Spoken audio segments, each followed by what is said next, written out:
नमस्कार दोस्तों, राधे राधे। आज हम आपके लिए लेकर आए हैं बुद्ध प्रदोष व्रत की कथा, विधि और महत्व। यह व्रत हिंदू तिथि के अनुसार 13वें दिन यानी त्रयोदशी को होता है। त्रयोदशी अथवा प्रदोष व्रत हर महीने में 2 बार आता है, एक शुक्ल पक्ष और दूसरा कृष्ण पक्ष। इस व्रत में भगवान महादेव की पूजा की जाती है। यह प्रदोष व्रत करने से मनुष्य के सभी पाप धुल जाते हैं और उन्हें शिवधाम की प्राप्ति होती है। बुद्ध प्रदोष व्रत का महत्व। त्रयोदशी अर्थात प्रदोष का व्रत करने वाला मनुष्य सदा सुखी रहता है। उसके संपूर्ण पापों का नाश इस व्रत से हो जाता है। इस व्रत के करने से सुहागिन नारियों का सुहाग सदा अटल रहता है और बंदी कारागार से छूट जाता है। जो स्त्री पुरुष जिस कामना को लेकर इस व्रत को करते हैं, उनकी सभी कामनाएं कैलाशपति शंकर जी पूरी करते हैं। सूत जी कहते हैं कि त्रयोदशी व्रत करने वालों को 100 गौदान का फल प्राप्त होता है।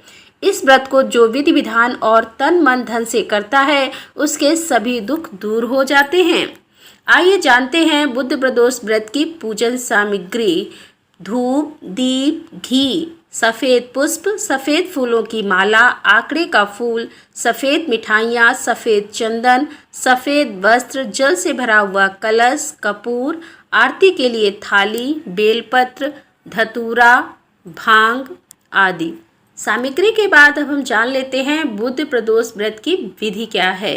प्रदोष व्रत के दिन व्रती को प्रातः काल उठकर नित्य क्रम से निर्वित हो स्नान कर शिव जी का पूजन करना चाहिए। पूरे दिन मन ही मन ओम नमः शिवाय का जप करें। पूरे दिन निराहार रहें और त्रयोदशी के दिन प्रदोष काल में यानी सूर्यास्त से 2 घंटे पूर्व शिव जी का पूजन करना चाहिए। प्रदोष व्रत की पूजा शाम 4:30 से लेकर शाम 7 बजे के बीच की जाती है।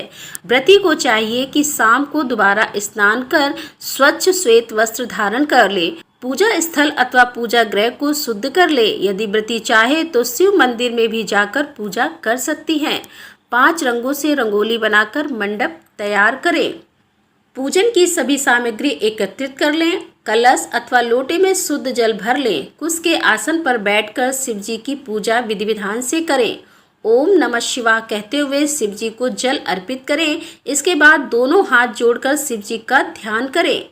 ध्यान का स्वरूप करोड़ों चंद्रमा के समान कांतिवान, त्रिनेत्रधारी, मस्तक पर चंद्रमा का आभूषण धारण करने वाले, पिंगल वर्ण के जटाजूटधारी, नीले कंठ तथा अनेक रुद्राक्ष मालाओं से सुशोभित, वर्धहस्त त्रिशूलधारी, नागों के कुंडल पहने, व्याघ्र चर्म धारण किए हुए, रत्न जड़ित सिंहासन पर विराजमान शिव जी हमारे सारे कष्टों को दूर कर सुख समृद्धि प्रदान करें।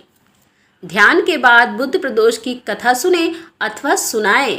कथा समाप्ति के बाद हवन सामग्री मिलाकर 11 या 21 या 108 बार ओम ह्रीं क्लीं नमः शिवाय स्वाहा मंत्र से आहुति दें।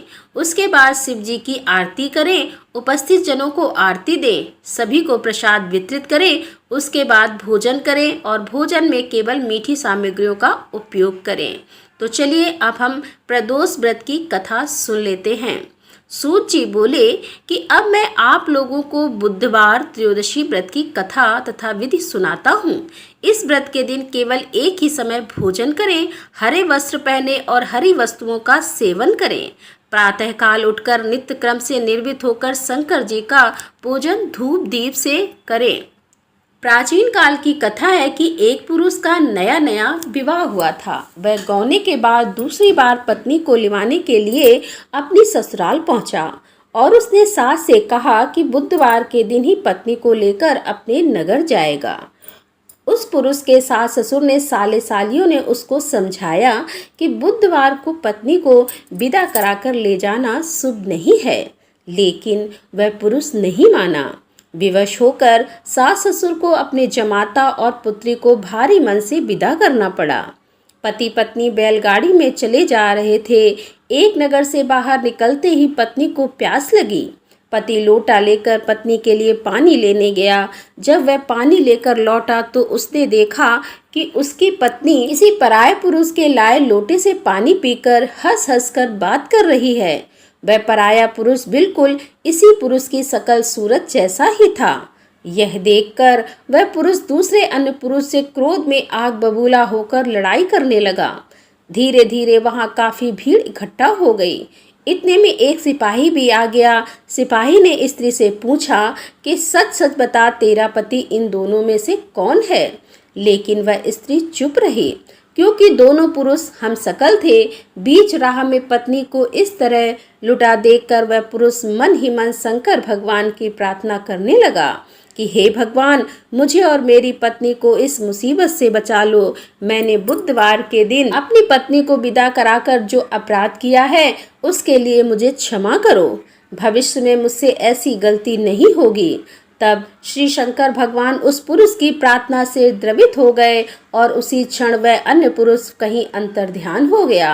वह पुरुष अपनी पत्नी के साथ सकुशल अपने नगर को पहुंच गया और इसके बाद से दोनों पति पत्नी नियम पूर्वक बुधवार प्रदोष करने लगे। तो बोलो उमापति शंकर भगवान की जय।